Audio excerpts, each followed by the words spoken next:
शुरू अल्लाह तबारक व तआला के बाबरकत नाम या रहमान से जो हम सब की इज्जतों का मालिक है। अस्सलामु अलैकुम, मेरा नाम अली इजाज भट्टी है और आज की वीडियो के अंदर आपको खुशामदीद कहते हैं। आज की वीडियो के अंदर हम आपकी मुलाकात पाकिस्तान तहरीक इंसाफ के हाफिजाबाद के सूबाई असम्बली के मेंबर चौधरी जमीरुल हसन भट्टी साहब से करवाएंगे और उनसे बहुत से अहम अवामी सवालात के जवाब जानने की कोशिश करेंगे। अस्सलाम वालेकुम सर, क्या हाल है जी? ठीक है। वालेकुम अस्सलाम जी। अच्छा सर, आप हमें सबसे पहले तो ये बताएं कि आपकी फैमिली एक अरसा दराज से सियासत के अंदर है, लेकिन आपकी अपनी जो अमली सियासत का आगाज है वो कब हुआ?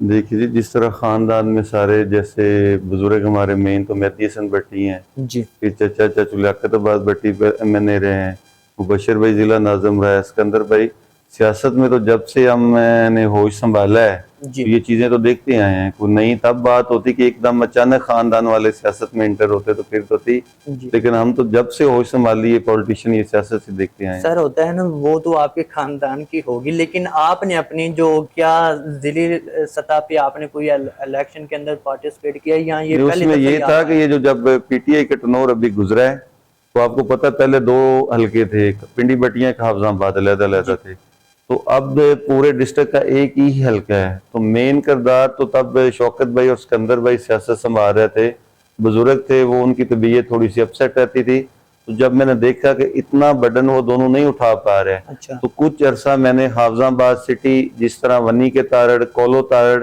मैंने काफी टाइम उधर सियासत के लिए दिया है। अच्छा। डेवलपमेंट के हवाले से भी काफी काम करवाए हैं, तो पब्लिक डीलिंग भी होती रही है, वो तब से स्टार्ट है समझ। अच्छा अच्छा सर, इलेक्शन के एक माह पहले आपके भाई पीपी 38 के लिए एक मजबूत तरीन उम्मीदवार थे, लेकिन वो फिर अचानक पीछे आए और आपका नाम आगे आया और वो फिर आपको छोड़ के अपने चचा के साथ मिल गए और वहां पे एक प्रेस कॉन्फ्रेंस होती है जिसके अंदर एक हाइप क्रिएट की जाती है। तो सर ये क्या प्लान था आपको छोड़ के उनके साथ जाना और फिर जब आप जीत गए और वो वापस आ गए? नहीं, इस तरह की कोई बात बिल्कुल भी नहीं थी। वो प्रॉब्लम ये थी कि आपको पता 9 मई वाले वाक़े में जिस तरह पुलिस के रेड, दिन रात टेंशन परेशानी, शौकत भाई पे कोई इतनी FIR थी, वो सिकंदर भाई पे FIR थी, वो भी 3-4 मंथ आई नहीं है गाँव, ना हल्के में आए हैं। तो वो थोड़ा सा शरीफाना माहौल में कोई आपस में कोई इस तरह का कशीदगी नहीं थी कि कोई टिकट की लड़ाई कि जी मैं लड़ूं या वो लड़ो, कोई इस तरह का माहौल बिल्कुल भी नहीं था। अच्छा। वो चाहते थे कि हालात इस तरह के हैं कि अगर इलेक्शन लड़ेंगे तो मजीद टेंशन देंगे, ये करेंगे। तो मैंने कहा यार अगर नहीं तो ये मैं कर लूंगा, जो करना है वो कर लें। अच्छा। ये मसला, इसके अलावा और कोई इशू नहीं था। अच्छा सर, आपकी कामयाबी के पीछे ज्यादा बेसिक हाथ किसका है, क्या मेहदी हसन भट्टी साहब का या खान साहब का? इसमें दो चीजें, सबसे पहले तो हमारे बुजुर्ग मेहदी हसन भट्टी का PTI के साथ डट जाना जी, जिसको लोगों ने अप्रिशिएट किया। जिसमें दूसरा ये था कि खान साहब के विजन को लेके जब मैं किसी जाता था कैंपेन में भी स्पीच करता था तो लोग एक ही सवाल करते थे कि आप वादा करें आप PTI का वोट लेके तो खान साहब को छोड़ेंगे तो नहीं। तो मैं उनको कहता था कि मैं हल्फन कहता हूं कि मैं कुछ भी हो जाए, मेरी गर्दन भी उतर जाएगी तो मैं PTI को नहीं छोड़ूंगा। तो मैं उस बात पे डटा रहा हूँ। अच्छा सर, इस हलके के अंदर बहुत से लोगों ने खान साहब का नाम लेकर वोट मांगे, तो आप क्या समझते हैं कि उनका वो खान साहब का नाम लेकर वोट मांगना, क्या ये आपके वोट बैंक पे कोई असर अंदाज हुआ है? बिल्कुल 100%। जैसा कि मैं आपको बताता हूँ, मलिक फूल साहब हैं, वो हमारा भाई, लेकिन वो 2 मंथ पहले की उनकी इलेक्शन कैंपेन स्टार्ट थी ऑलरेडी। मेरी तो 15 दिन की इलेक्शन कैंपेन है जी। तो वो 2 जो मंथ की उनकी इलेक्शन कैंपेन थी उसमें वो खान साहब का बयानिया, वो नकदा कोका, वो सारा कुछ मेरे अपने मुताबिक उन्होंने कुछ 16-17 हजार वोट हमारा PTI का कैश किया। अच्छा अच्छा सर, आपकी फैमिली में इतने नाम है कि चौधरी शौकत भट्टी साहब, आप सिकंदर नवाज भट्टी साहब और फिर मोहतरमा अनीका साहिबा को आगे लाना, क्या ये प्लान का मनसूबा बंदी थी या वक्त की जरूरत? नहीं, ये बिल्कुल वक्त की जरूरत थी, मजबूरी थी। जैसे कि सारों के पेपर रिजेक्ट हो गए, कैंडिडेट तो बेसिकली शौकत भाई थे और PP का कैंडिडेट सिकंदर भाई थे। अच्छा। तो ये जो हालात जिस तरह बने, पेपर रिजेक्ट किए, उनको इलेक्शन लड़ने नहीं, उनका मेन इश्यू था कि जो बेसिकल फ्रंट वाली टीम थी ना उनको उड़ा दिया जाए, पीछे BC का तो कोई मसला ही नहीं होगा, तो इलेक्शन वैसे ही हम विन कर जाएंगे। उन्होंने अपने प्लान के तहत ऐसे किया कि उनको डिस्ट्रिक्ट में इंटर भी नहीं होने दिया और मजीद FIR, मजीद पुलिस रेड की वजह से ये सब कुछ हुआ है, वरना निकाहबाजी का कुछ सियासत में आने का दूर दूर तक कोई ऐसा नहीं था। अच्छा अच्छा सर, पिछले कुछ ही अरसे से बहुत से लोग आपके ग्रुप के साथ मिले और कामयाबी हासिल की, मसलन जाफर साहब, मलक फयाज साहब और इंतजार साहब, बहुत से दीगर लोग मिले, लेकिन वो जीतने के बाद आपको छोड़ जाती हैं। सर ये क्या वजह है कि जो भी आपके साथ मिलता है, कामयाबी हासिल करता है, फिर वो आपको छोड़ जाती है, इसकी क्या वजह है? उसकी मेन रीजन ये है कि जब हम उनके साथ सिंसेर होकर चल के उनको कैंडिडेट बना के उनको आवाम तक पहुंचा देते हैं, फिर वो समझते हैं कि बंदा खुद ब खुद वो आगे परवाज करना शुरू कर देता है। तो हमारे में सिर्फ ये खामी है कि अगले को रिस्पेक्ट इज्जत बहुत ज्यादा दे देते हैं।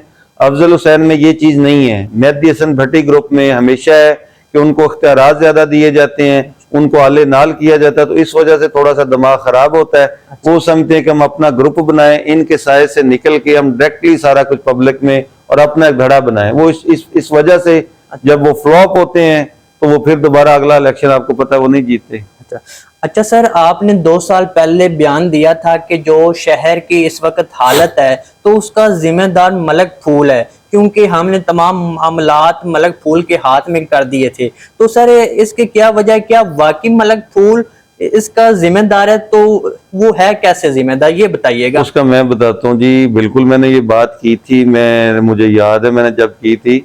बेसिकल ये था कि वो हमारे इत्तेहादी थे, आपको पता है वो सीट लूज कर गए, डॉक्टर मुजफ्फर विन कर गया। तो हमने कहा वो हमारे इत्तेहादी हैं, सीट लूज करके हाफिजाबाद में सारा आले नाल हमने उसे डेवलपमेंट के हवाले से जितना मतलब कि हेल्थ के, एजुकेशन, सारा कुछ उनके हैंड ओवर था। तो मुझे जो भी फंड आते थे हम उनको प्रॉपर उनका हिस्सा देते थे कि ये डेवलपमेंट के हवाले या पूरे सिटी में जिस तरह मर्जी ये वर्क करें। तो लेकिन मैं जब गया सिटी की हालत मैंने देखी, आपसे सच्ची बात करूं तो एक हाउसिंग कॉलोनी में गया था। अच्छा। उधर मैंने एक देखा कि एक जैसे जिधर जानवरों का चारा बीजा हुआ है उधर टफ टाई लगी हुई है, जिधर आबादी नहीं है। मैंने कहा जी ये कैसे लगी है?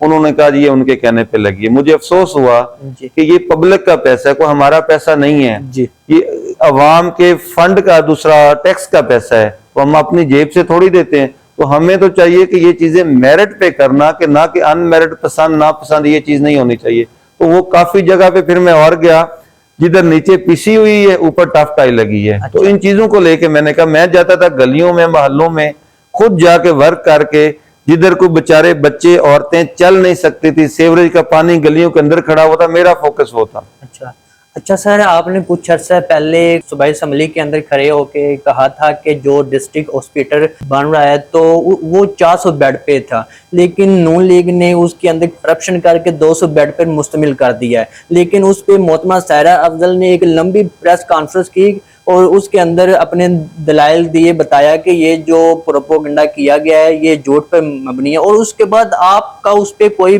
कमेंट्स नहीं आया। उसका जवाब मैं बिल्कुल देता हूँ।